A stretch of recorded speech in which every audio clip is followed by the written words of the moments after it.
Hello students, मेरा नाम शुभम अग्रहरी है। आज हम लोग क्लास 10th के फिजिक्स को पढ़ेंगे और चैप्टर का नाम है इलेक्ट्रिसिटी। तो चलिए शुरू करते हैं। देखिए, इलेक्ट्रिसिटी होता क्या है। इलेक्ट्रिसिटी एक इम्पॉर्टेंट सोर्स है एनर्जी का, ठीक है। इलेक्ट्रिसिटी से आप फ्रिज चला सकते हैं, बल्ब चला सकते हैं, ठीक है। और भी कई सारी चीज़ें हो सकती हैं, टीवी, फ्रिज, जो भी है, इन तरीके के इंस्ट्रूमेंट हैं, बड़े बड़े कारखाने इलेक्ट्रिसिटी से ही चलते हैं, ठीक है। यानी कि electricity is an important source of energy, ठीक है।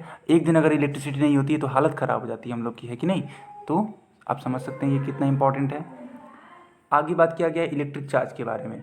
इलेक्ट्रिसिटी के पढ़ने के पहले आप इलेक्ट्रिक चार्ज को जानिए कि होता क्या है। तो एक एग्जाम्पल के थ्रू समझाया गया। मान लीजिए आपने कुछ पीसेस ऑफ पेपर ले लिए हैं, कागज़ के छोटे छोटे टुकड़े, और एक कॉम्ब को, ठीक है, एक कंघी को अपने ड्राई हेयर्स में रब करिए।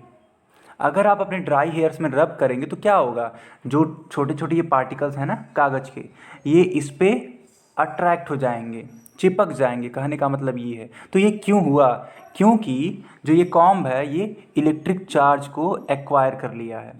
आई बात समझ में? देखिए, द कॉम्ब, ठीक है, the comb attracts the pieces of paper towards it because it gets electric charge. यानी कि कॉम्ब ने अपने पास इलेक्ट्रिक चार्ज को कंटेन कर लिया है, एंड डेट्स वाई ये एक दूसरे को क्या कर रहे हैं, अट्रैक्ट कर रहे हैं, ठीक है।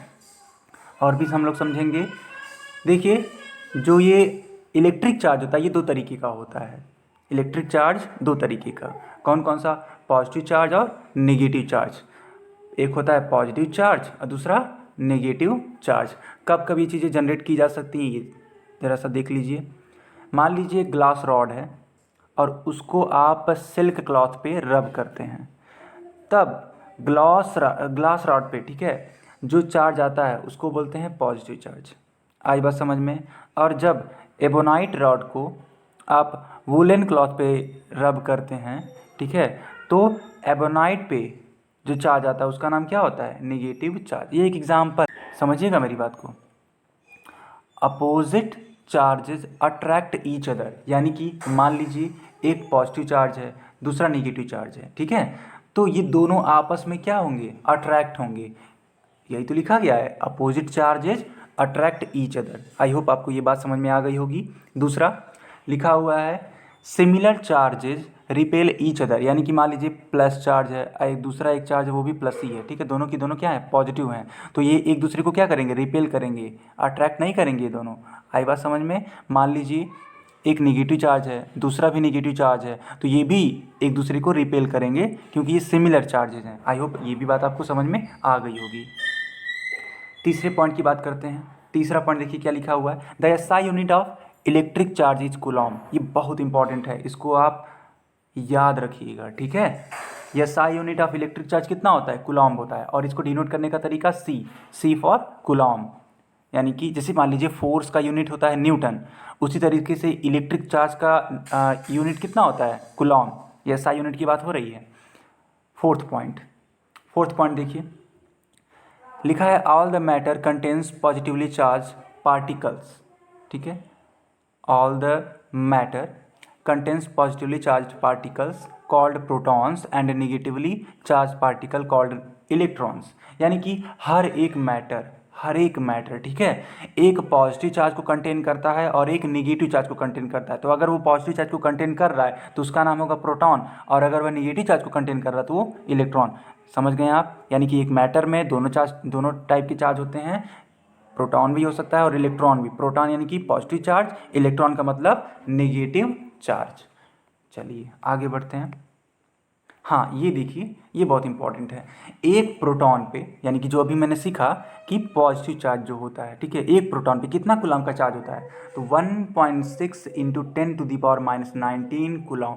ये वैल्यू आप लोग याद रखेंगे, बहुत इंपॉर्टेंट है ये, ठीक है। क्वेश्चंस में इनका यूज हो सकता है, ठीक है। न्यूमेरिकल्स में वो लोग नहीं देंगे तो आपको पता होना चाहिए, कभी कभी नहीं भी देते हैं, ठीक है। 1 इलेक्ट्रॉन, अब 1 इलेक्ट्रॉन में कितना चार्ज होता है? तो ये भी उतना ही होता है, क्वांटिटी सेम होती है, समझिएगा। जो मैग्नीट्यूड होता है वो सेम होता है, बस फ़र्क इतना होता है कि प्रोटॉन पे पॉजिटिव चार्ज होता है, ठीक है, और इलेक्ट्रॉन पे नेगेटिव चार्ज। इस माइनस का आप सेंस ये मत समझिएगा कि माइनस की वैल्यू है, नहीं नहीं, क्वांटिटी सेम है यानी कि मैग्नीट्यूड सेम है, सिर्फ और सिर्फ माइनस और प्लस ये शो कर रहे हैं कि प्रोटॉन पे पॉजिटिव चार्ज होता है और इलेक्ट्रॉन पे नेगेटिव चार्ज होता है। आई होप ये भी आपको क्लियर हो गया होगा। एक क्वेश्चन कर लेते हैं जो कि एनसीईआरटी का है, ठीक है, काफ़ी इंपॉर्टेंट क्वेश्चन है ये, इसको मार्क कर लीजिएगा, एग्ज़ाम में आपके आने की संभावना है, ठीक है।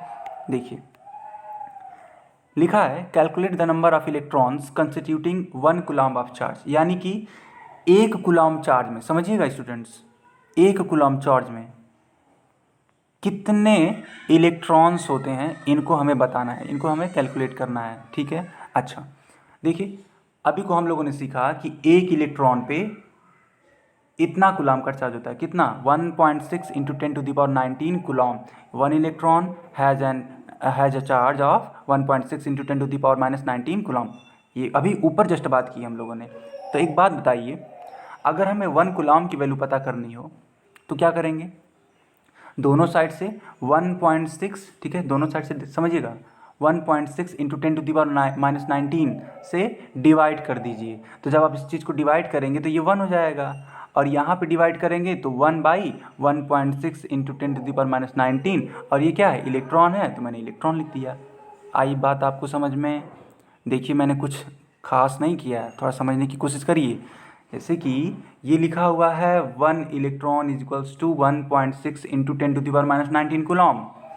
तो मैंने सोचा कि इस वाले डिजिट से दोनों साइड्स में डिवाइड कर देते हैं। तो जब आप दोनों साइड्स में डिवाइड करेंगे तो क्या लिखेंगे, इधर 1 इलेक्ट्रॉन है यानी कि 1/1.6 इंटू 10⁻19 लिखेंगे आप, इतना ये इलेक्ट्रॉन होगा, इतना क्या होगा, ये इलेक्ट्रॉन होगा। लेकिन जब इस साइड को, राइट हैंड साइड को इसी क्वांटिटी से डिवाइड करेंगे तो क्या हो जाएगा, ये कट पिट के 1 हो जाएगा, यानी 1 कूलम्ब। तो वही मैंने लिखा है नेक्स्ट लाइन से। आई होप ये समझ में आ गया होगा। तो 1 coulomb is equals to 1/1.6 into 10⁻19। अब देखिए ये -19 है, निगेटिव है, जब ये डिनोमिनेटर से न्यूमरेटर में जाएगा तो प्लस हो जाएगा, वो साइन क्या हो जाएगी, प्लस, यानी 10⁻19 हो जाएगा। 10⁻19 से, ठीक है, हम लोग इस तरीके से भी लिख सकते हैं। कैसे लिख सकते हैं, क्योंकि यहाँ देखिए 10 की पावर क्या होता है 1, और ये 10 की पावर 18 है, 18 और 1 19, यानी घूम फिर के वही चीज़ आ रही है, ठीक है। तो मैं इसको ऐसे लिख सकता हूँ। अब देखिएगा 10 को, ठीक है, 10 को 1.6 से मैंने क्या कर दिया, डिवाइड कर दिया, मैंने यही चीज़ किया, 10 को 1.6 से डिवाइड कर दिया। और ये 10 की पावर 18 है, इसको ऐसे ही मैंने छोड़ा रखा है, ठीक है।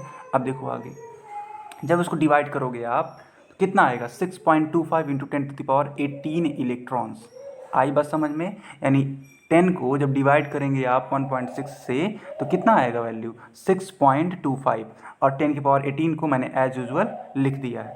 यानी कि 1 कूलम्ब ऑफ चार्ज में नंबर ऑफ इलेक्ट्रॉन्स कितने होते हैं, 6.25 इंटू 10⁻18 इलेक्ट्रॉन्स।